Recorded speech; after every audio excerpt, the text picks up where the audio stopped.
Om Sadashivasamarambham Shankaracharya Madhyamam Asmaracharya Pariyantam Vande Guru Paramparam. Om. Good. Be seated, please. Parameshwara.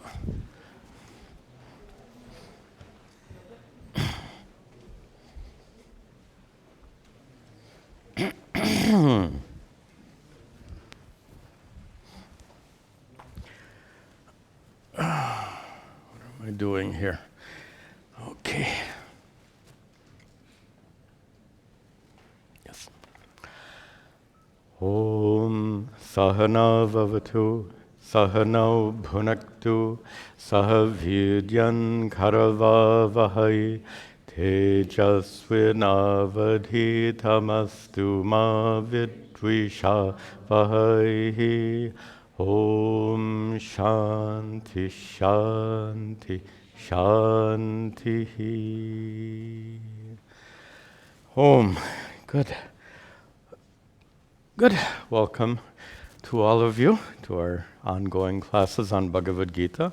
Welcome also to our many students watching these classes online. We'll continue today with our study of chapter 14. We have a nice lesson on the three gunas in today's class. We'll begin with recitation starting with verse 11. And as always, while I'm chanting, read the translation and then repeat after me. Sarvadvareshu dehesman, sarvadvareshu dehesman, prakasha upajayate, prakasha upajayate, jnanam yada tada vidyad, jnanam tada tada vidyad, vivriddham sattva-mityuta, vivriddham sattva-mityuta, lobha pravrittirarambha, lobha pravrittirarambha, karma nama shama spruha, karma nama shama spruha, rajasyetani jayante, rajasyetani jayante, vivriddhe bharatarshabha,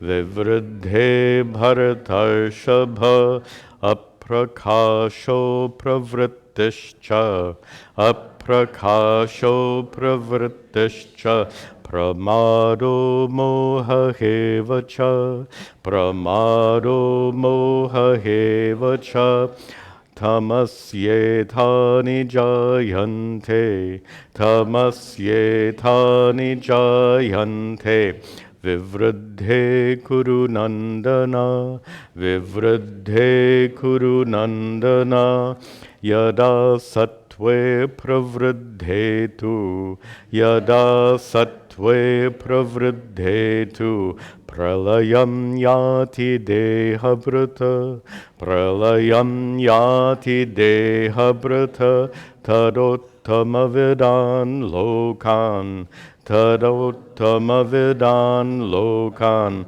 amalan pratipadyate, amalan pratipadyate, rajasi pralayam gatva, rajasi pralayam karma sangishu jayate, karma sangishu jayate, tata pralinastavasi, tata pralinastavasi, mudha yonishu jayate, mudha yonishu jayate, karmana sukritasyahuhu, karmana sukritasyahuhu, satvikam nirmalam phalam, satvikam nirmalam phalam, rajasastu phalam dukkam, rajasastu phalam dukkam,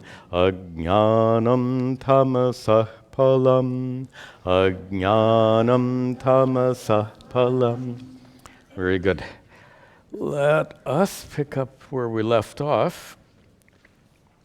We had finished verse 10. We continue with verse 11.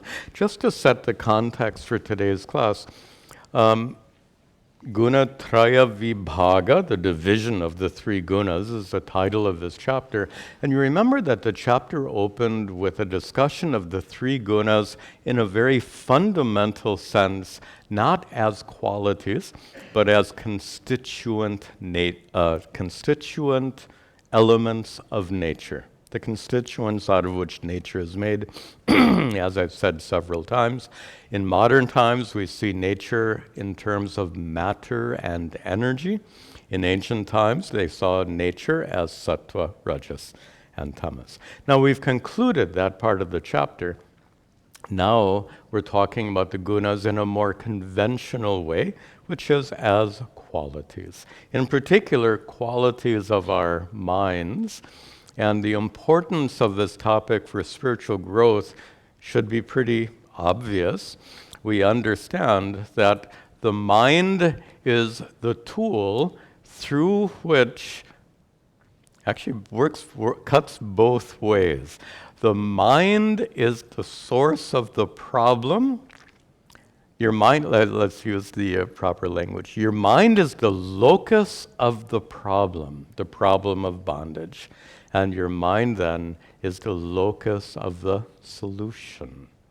Famous verse, Mana eva manushyanam karanam bandha mokshayo, comes from Upanishad. It says that your mind alone is the cause for bondage and liberation.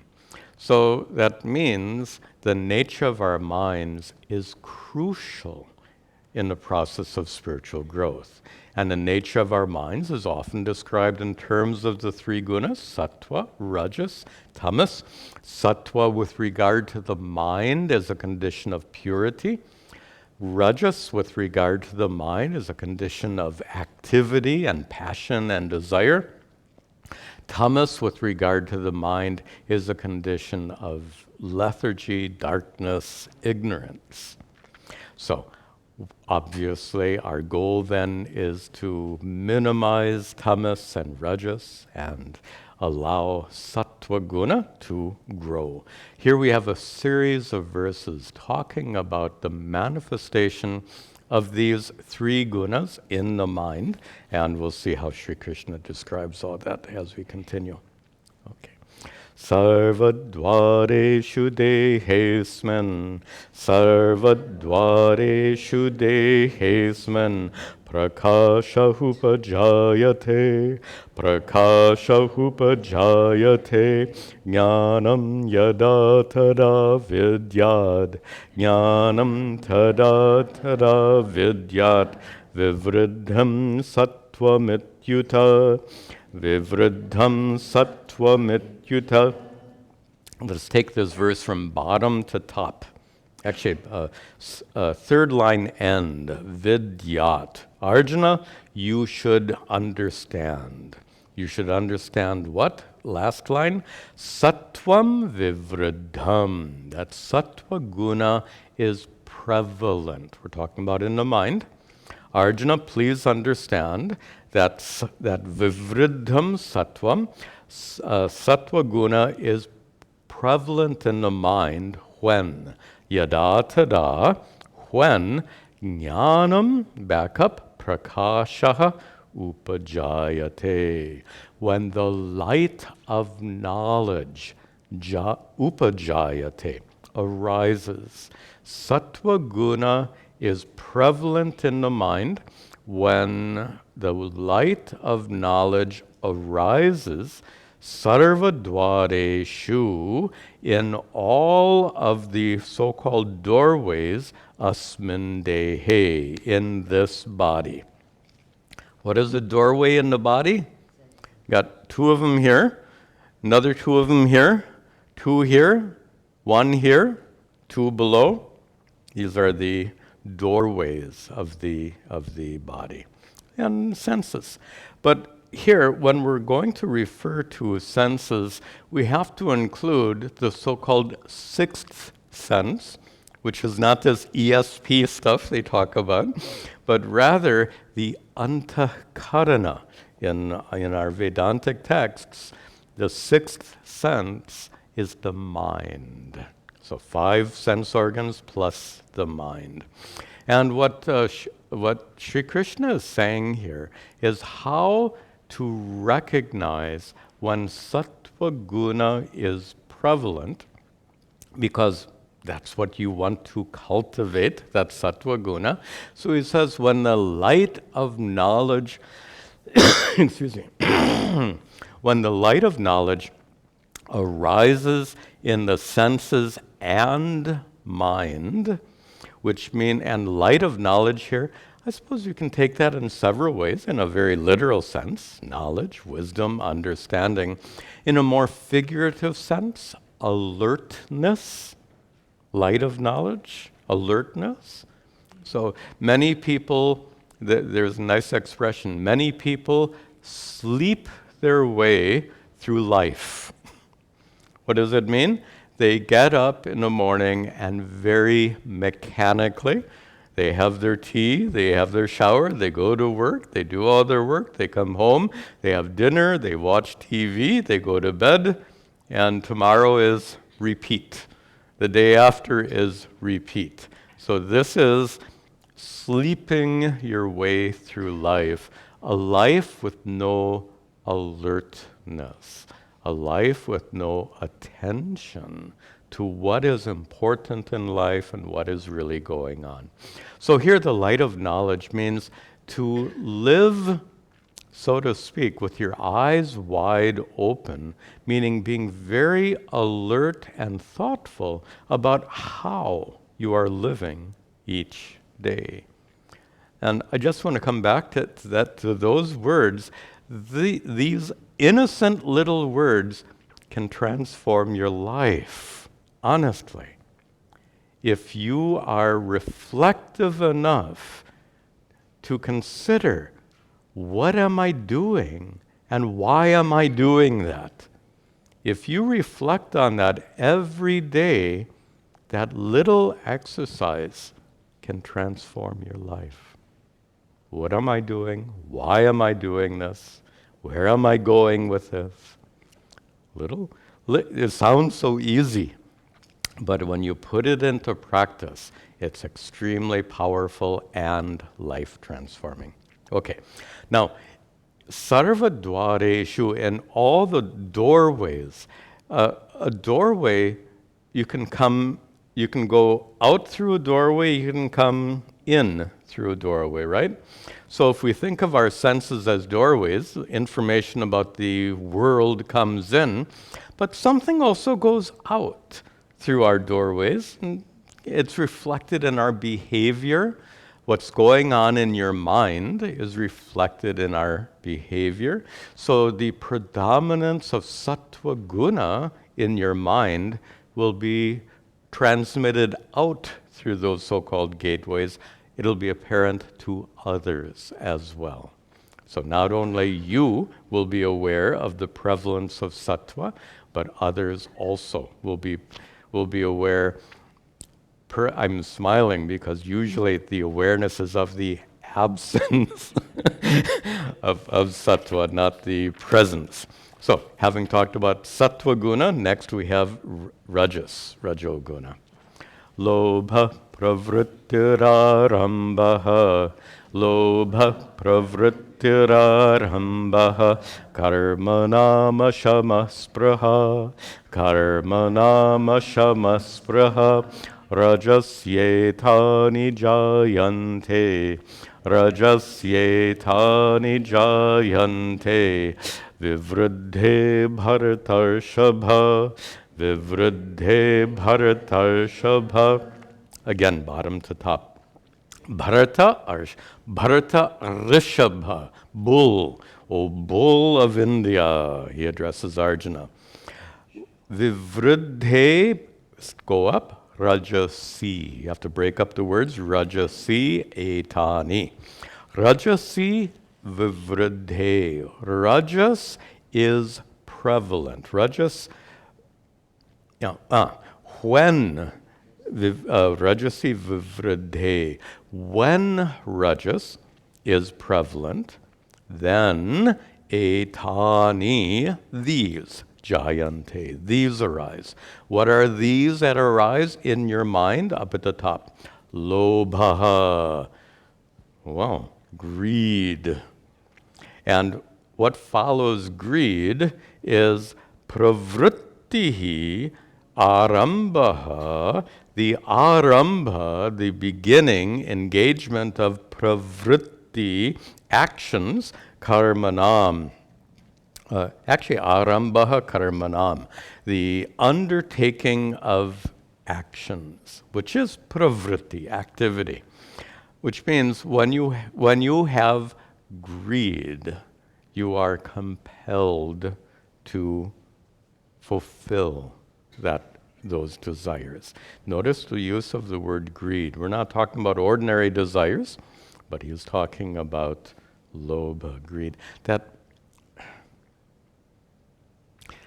There's something in modern culture in which you can accomplish so much in modern times. Ancient times, what could you do? You can plow your field, and if the rains came, you'd get good crops. If the rains didn't come, you wouldn't get good crops, and that was it. But in modern times, the possibilities are endless. The problem is that given the endless opportunities, some people become greedy. They want more and more and more. Years ago, we would have been satisfied with some rain and good crops.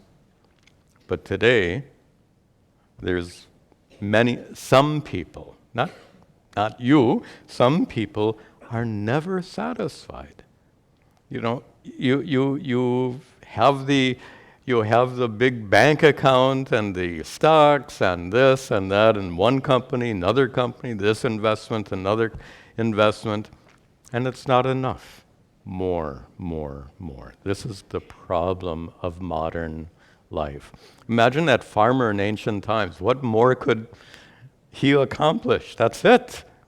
So that it wasn't possible in those days. Today it's very possible. And that leads to this problem of this unusual infatuation with getting more and more and more.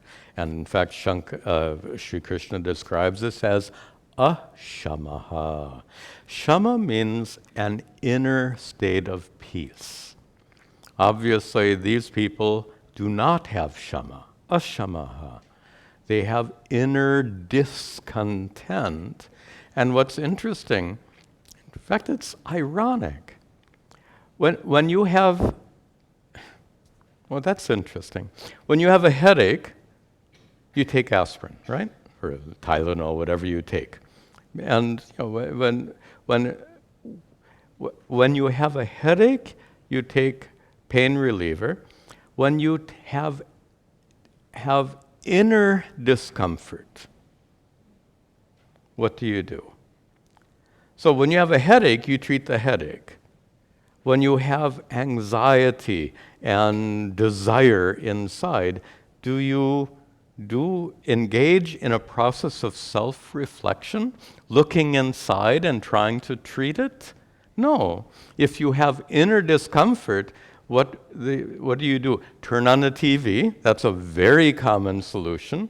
When you have inner discomfort, turn on the TV. Some people, unfortunately, will go to the bar or open up a bottle of liquor, or worse, some drugs.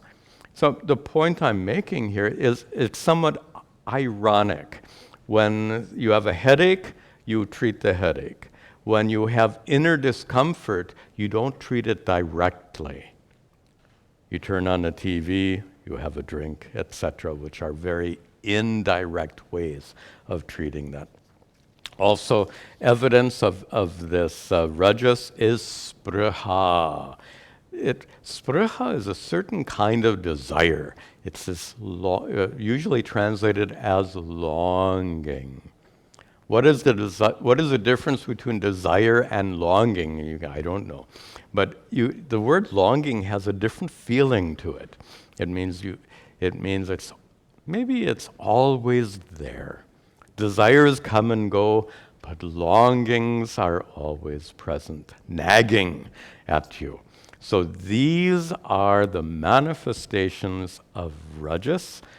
Sri Krishna says here that you can identify when rajas is prevalent, when you have this greed, when you have this passionate engagement in trying to get more and more and more, when you have this inner discomfort and disquietude and longing. These are ways that you can recognize when rajas is prevalent. And going back to the prior verse, through those doorways, not only are you aware of the presence of rajas, but those around you can also see that manifest in your behavior. Now, tamas. Aprakasho pravrittischa, aprakasho pravrittischa, pramado moha hevacha, pramado moha hevacha, tamasyetani jayante, tamasyetani jayante, vivruddhe kuru nandana, vivruddhe kuru nandana. Once more, bottom to top. Kuru Nandana, the one who's beloved in the Kuru family, Kuru lineage. Vivruddhe, and back up, tamasi. Again, you have to break up the words. Tamasi etani. Tamasi vivruddhe, when tamas is prevalent in your mind. Etani jayante, these arise. What are these that arise? Up at the top. Aprakashaha. Remember, for sattva, we had prakasha. Here we have aprakasha. Prakasha means light. So prakasha, that light of knowledge, that alertness, was present when sattva guna is predominant. Here, aprakasha, the absence of light, is called darkness.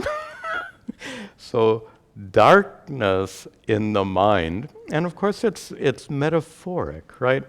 So we said the light of knowledge referred to an alertness, an attention to everything going on in our lives. So this is the opposite. This is the example of sleeping your way through your life. Aprakashaha, the complete absence of attention to what you're doing, a completely mechanical life, just going through the motions, as they say. So that is tamas, a mechanical life, merely going through the motions. Then for rajas, we had the word pravritti, action, engagement, activity.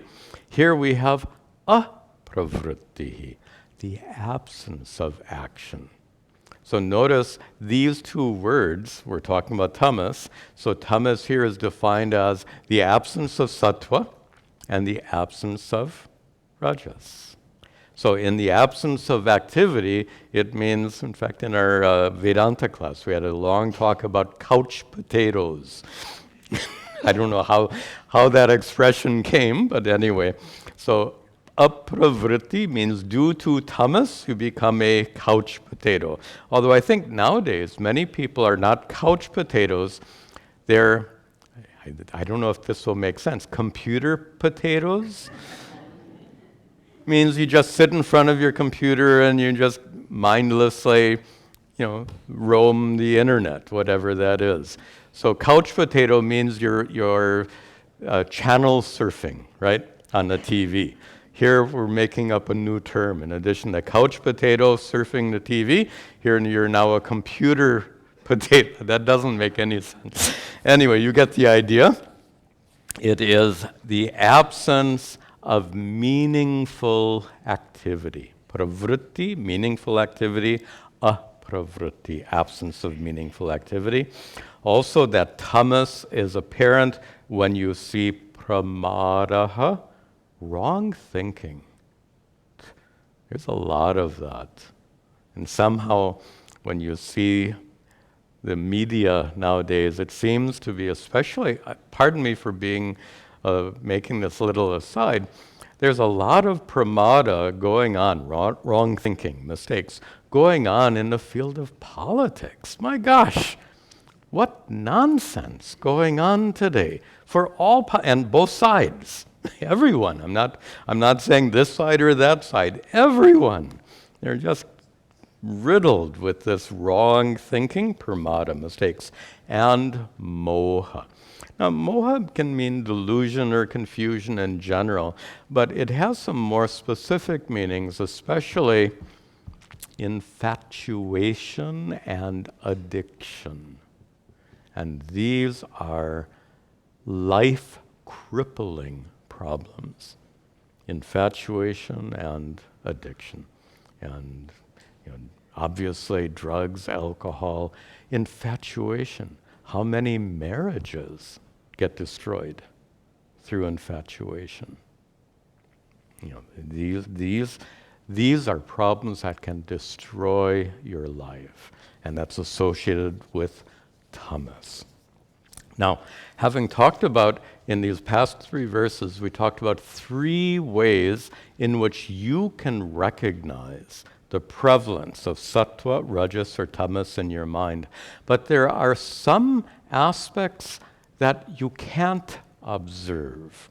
The consequences of the 3 gunas, consequences which affect you after this life is over. And that's what Sri Krishna describes now. The consequences of the prevalence of sattva, rajas, or tamas in the next life, or after this life is over. Yada sattve pravriddhetu, yada sattve pravriddhetu, pralayam yati dehabrata, pralayam yati dehabrata, tadottamavidan lokan, tadottamavidan lokan, amalan pratipadyate, amalan pratipadyate. At the top, yada, when, sattve pravriddhe, when sattva guna is prevalent in your mind, too, but when sattva guna is prevalent in your mind and dehabrit, the embodied person, yati pralayam, dies, reaches death, goes unto death. When that person dies, with sattva being prevalent in the mind, what about that person? Tada uttama vedam lokan amalan pratipadyate. Tada, then pratipadyate, that person reaches lokan, the heavens. Uttama Vedan, the heavens of the enlightened. Amalan, pure, those pure realms of the wise, the highest of the heavens. They reach because of sattva guna.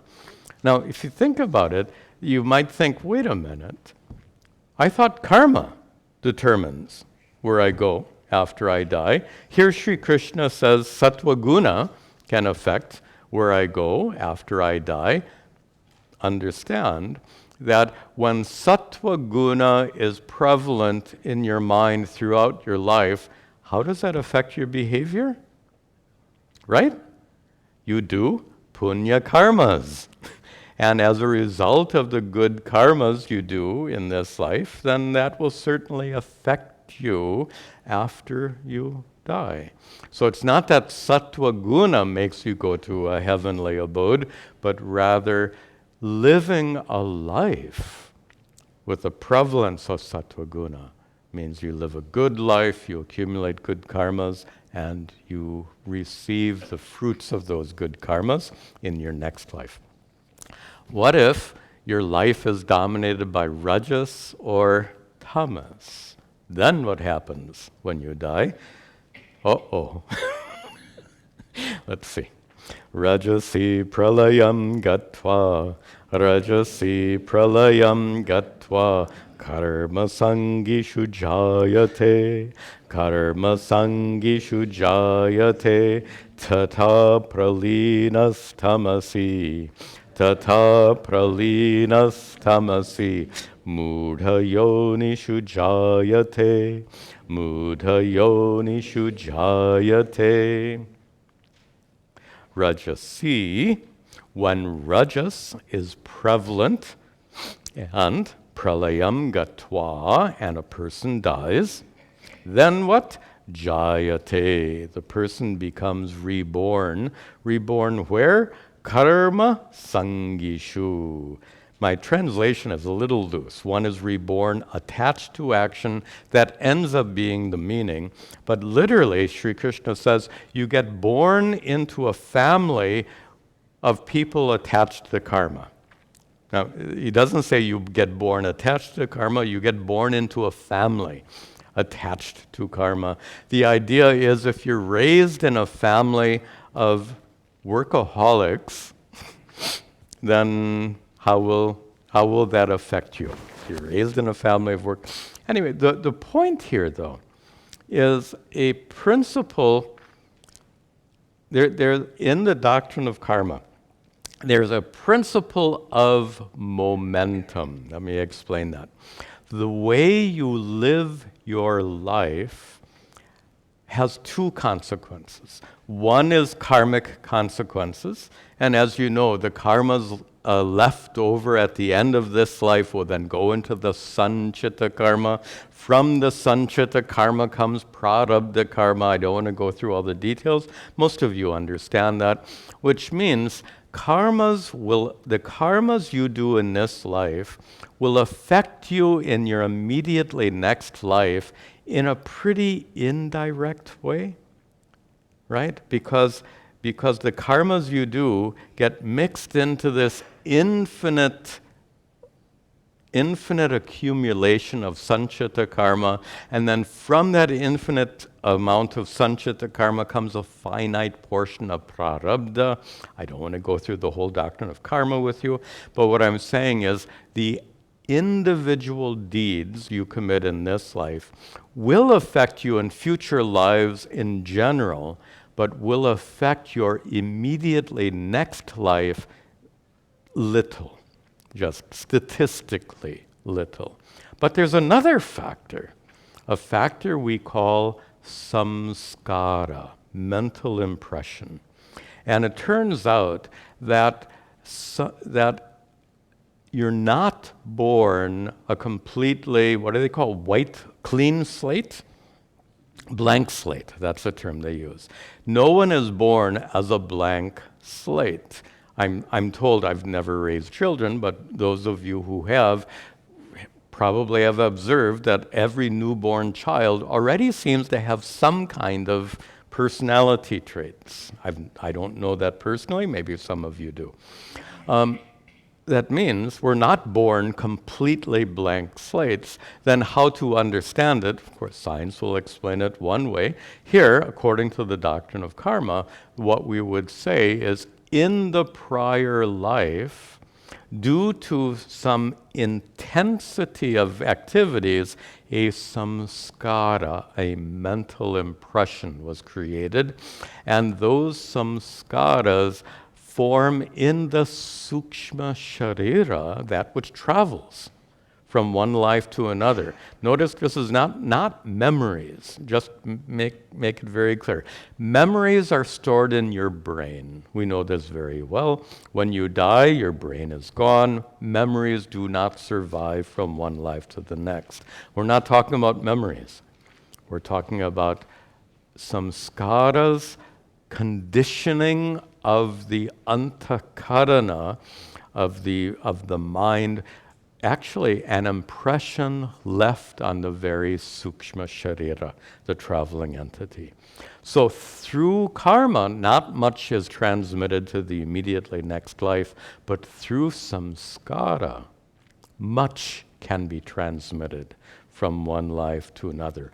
Back in chapter 6, we saw Sri Krishna Remember, Arjuna asked towards the end of chapter 6, "O Krishna, what happens if you dedicate your life to spiritual growth and just before you get enlightened, you die?"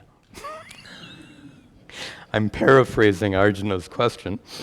And Sri Krishna's response is, oh, they'll definitely pick up the thread, so to speak, in the next life. And that's a reference to this doctrine of samskara. If that person almost reached enlightenment, they were extremely dedicated to spiritual growth in the prior life. It created a samskara. That samskara remains present in the following life. That's why Sri Krishna could say that person will pick up the thread in the next life due to samskara. So we can think of this samskara as some kind of momentum.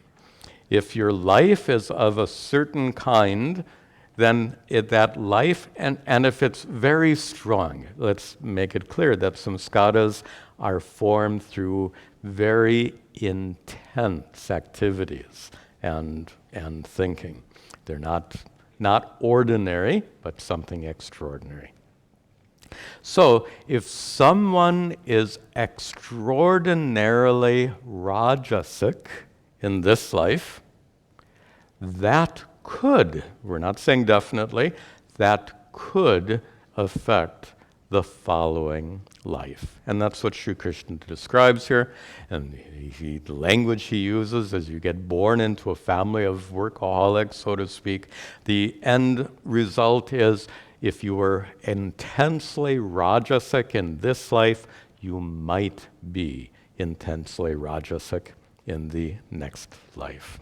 Then, tata, in the same way, pralinaha tamasi, if one pralinaha, if one dies, tamasi, when tamas is prevalent, then what? Jayate, that person is reborn, mudha yonishu, in a lowly womb, would be one way of translating it, born in literally a deluded family, in a family with, we could say in a family with very little education, in a family with very poor values, in a really undesirable family. So this would be the consequence of tamas.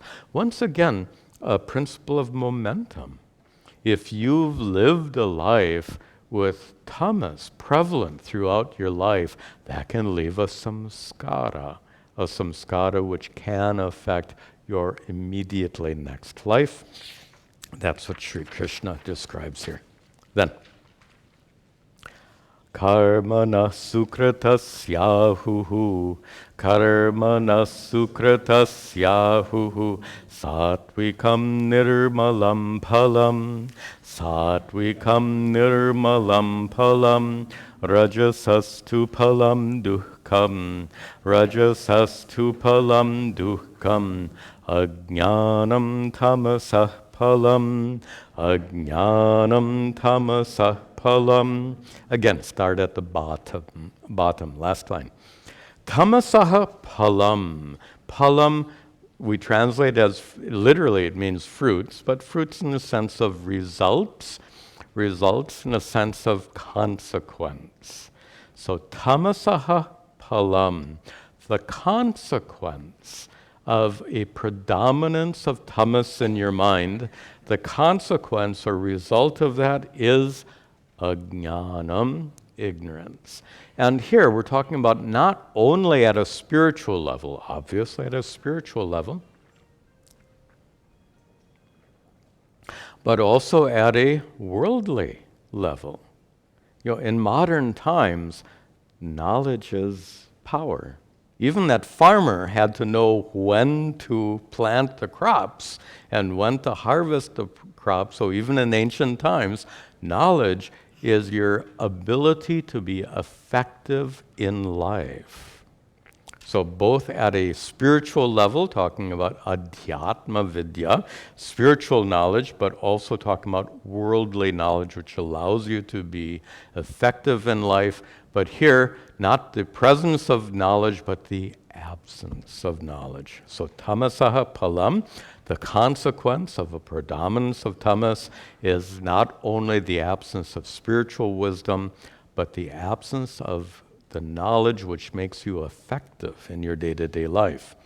Rajasaha tu palam, in the third line, and the result or consequence of rajas. Rajasaha means of rajas. The consequence of a prevalence of rajas, Sri Krishna says it very simply. Dukkam, suffering. Rajas makes you suffer. How? Well, rajas is that principle of activity and desire. Activity makes you tired. Desire, unfulfilled desires make you suffer in a very simple way. So if you are running around all day long, you get tired. That's one kind of dukkha. If you're full of desire and lobha, greed, to use the word he used before, you suffer that much more.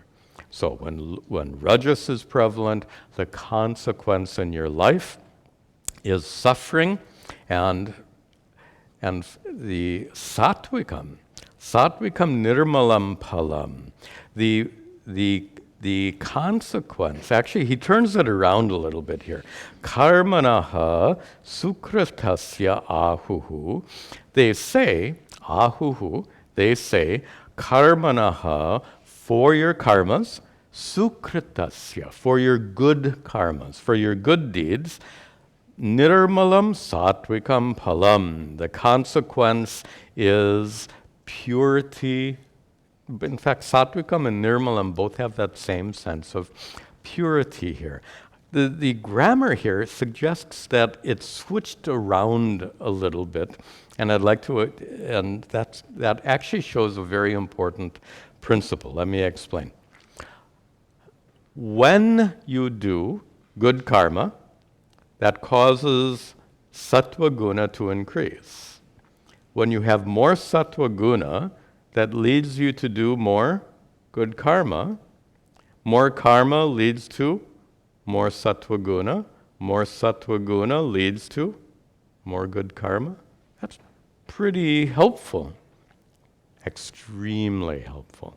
And that's what Sri Krishna is describing in the first half of this verse, that your engagement in good deeds will cause sattva guna to rise, and to the extent that sattva guna has arisen, you'll be even more inclined to do good deeds. Then, this topic is winding down here. Sattvat sanjayate jnanam. Sattvat sanjayate jnanam. Rajaso lobha hevacha. Rajaso lobha hevacha. Pramada moho tamaso. Pramada moho tamaso. Bhavato jnanam hevacha. Bhavato jnanam hevacha.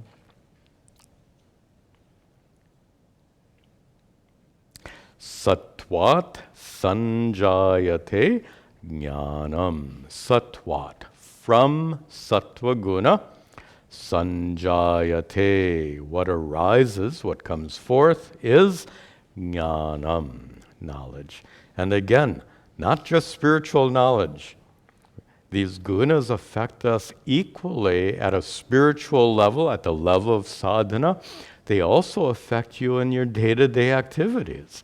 So knowledge here means the knowledge that makes you effective in your day-to-day activities. When you sit down, I think you've all had the experience of sitting down at a computer and lacking a certain kind of knowledge to solve a certain kind of problem you're facing. So that ignorance makes you less effective when you're sitting at a computer. So that's a worldly example. At a spiritual level, it's quite obvious. So from sattva guna, what arises is both spiritual and worldly knowledge. Rajasaha, and from rajas, lobha evacha. Lobha, the greed, he's back to that word, greed arises, not just desire. Desire is normal. Normal people have normal desires. A normal desire is one in which if you can't fulfill it, you feel a sense of loss. That's you just feel, oh, I wish I could do that, I wish I could get that. That's normal. Greed is not. To say greed is not normal is like a judgment, and we can't make that kind of judgment. Lobha is a fact of life for some people, but the difference between lobha and desire is amazing. As I said, just simple desire, if you can't fulfill it, you just feel a sense of loss, maybe sadness. Greed, if you can't fulfill it, try harder. And if you have to break some laws, go for it. Everything is on the table. That's the difference between desire and greed. To fulfill a desire, you'll only consider dharmic means of fulfilling that ordinary desire. But greed rises to an entirely different level, where if you're obstructed in reaching whatever it is you're greedy for, then you might resort to other adharmic means of fulfilling that greed. So much, much more harmful, which is why Sri Krishna uses that word, lobha, greed. And pramada mohau tamasaha bhavataha. Sanskrit students, bhavataha, dual, right? Yeah. Why dual? Pramada mohau, dual. Giving you a Sanskrit lesson. Boring. Anyway, sorry. So, tamasaha, ablative case. How's that for our grammar students?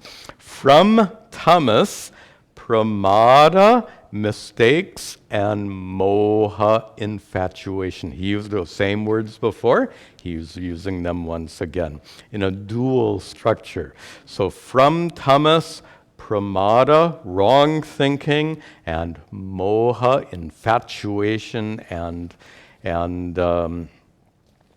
what is the word? Infatuation and addiction. That's the word I used.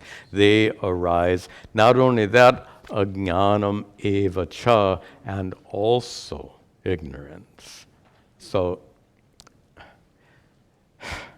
destroys your life. I don't know why I'm sure. Actually, just an interesting example. When I'm on my treadmill, I have my iPad there. I watch mostly documentaries. I like to watch documentaries. And I watched a documentary on this former governor of New York. His name was Spitzer. And he came and everyone loved. This is I think about 20 years ago, roughly. So Eliot Spitzer was the governor of New York. Everyone loved him. He was tough on corruption, and New York was riddled with corruption, so he is getting rid of all this corruption. Everyone loves him, and people are thinking he could be the next president. Then it was revealed that he was seeing prostitutes, high-end prostitutes, and he came crashing down. So he was a powerful and effective politician who could have transformed New York and possibly the country. And he was brought down how? Not by making a mistake, but by You know why. It's this infatuation, and in particular, the sex. I have to say it. It's the sex drive. How many great people have been brought down by such a ridiculous problem? This is the power of tamas, the power, that which can destroy your life. Pramada, wrong choices. Moha, infatuation. And ajnanam, ignorance. So great lives. He could have been a brilliant and effective politician, brought down due to tamas, and brought way down. So he was governor of New York. He was thought to be the next president of the company. And after that, he's completely out of politics. No, who would vote for him? He won't get a vote. Anyway, you get the point. The consequences of tamas can destroy your life, simply put. Okay, one more verse. We'll finish this topic. Urdhvam gachanti sattvastha, urdhvam gachanti sattvastha, madhye tishtanti rajasaha, madhye tishtanti rajasaha, jaghanya guna vrittistha, jaghanya guna vrittistha, adho gachanti tamasaha, adho gachanti tamasa. Excuse me. Sattvasthaha, those who are established in sattva guna. What about them? Gachanti, they go urdhvam, up.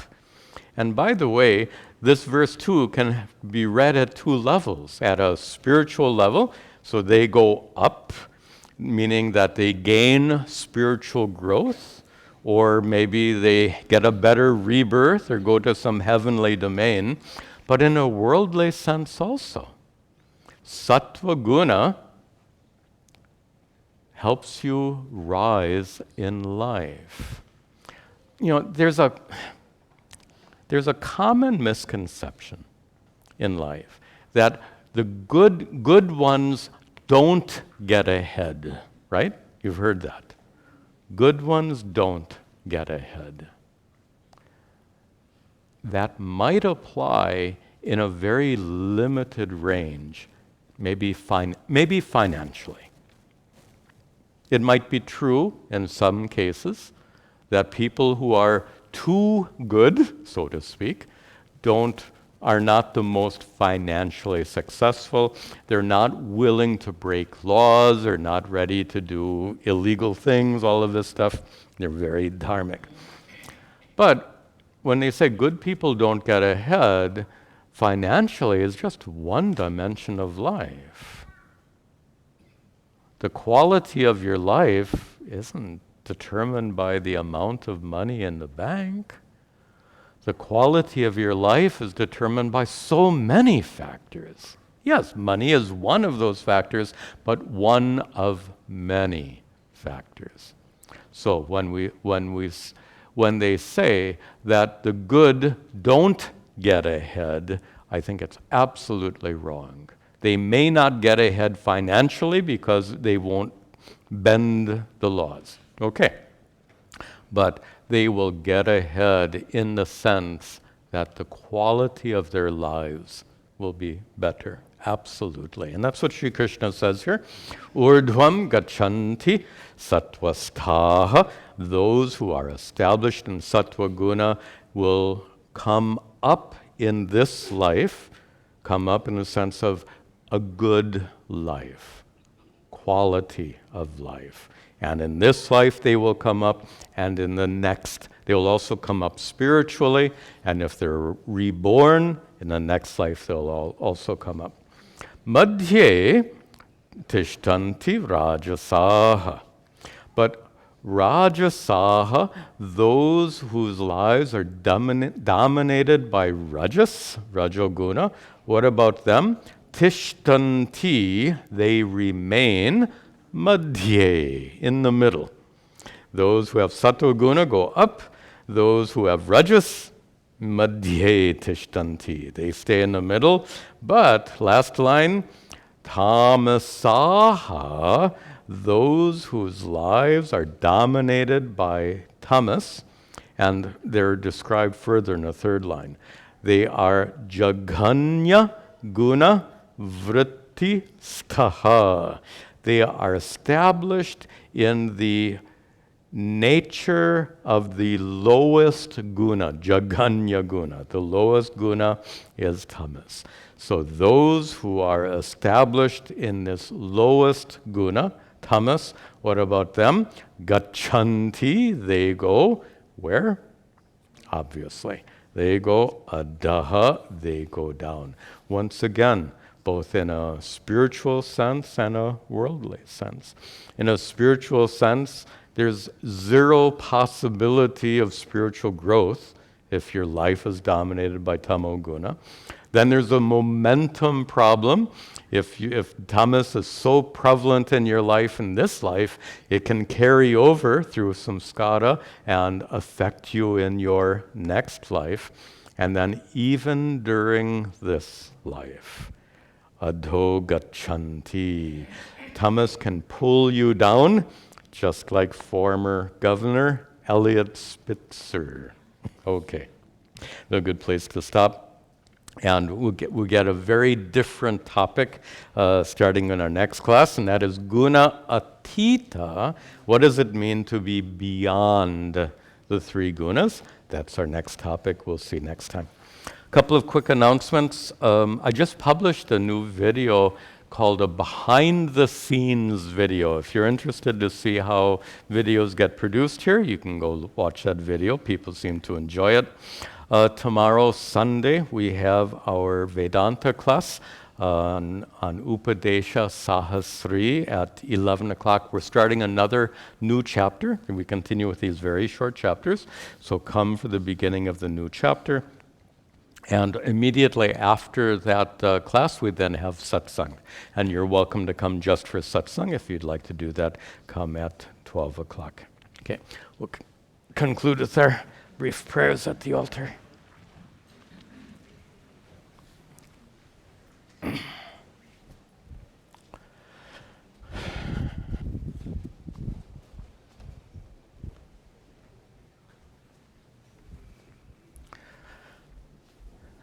Om Gananahan Tva Ganapatigam Avamahe Kaving Gavinam Hupamashravastamam Jeshtarajam Brahmanam Brahmanaspatahana Shranvan Utibasira Saranam Om Mahaganapataye Namaha Ishvaro Gururatmeti Murti Bheda Vibhagine Vyomavad Vyapta Dehaya Dakshina Murtaye Namaha Vasudeva Sutam Devam Kamsachanuramardanam Devaki Paramanandam Krishnam Vande Jagadgurum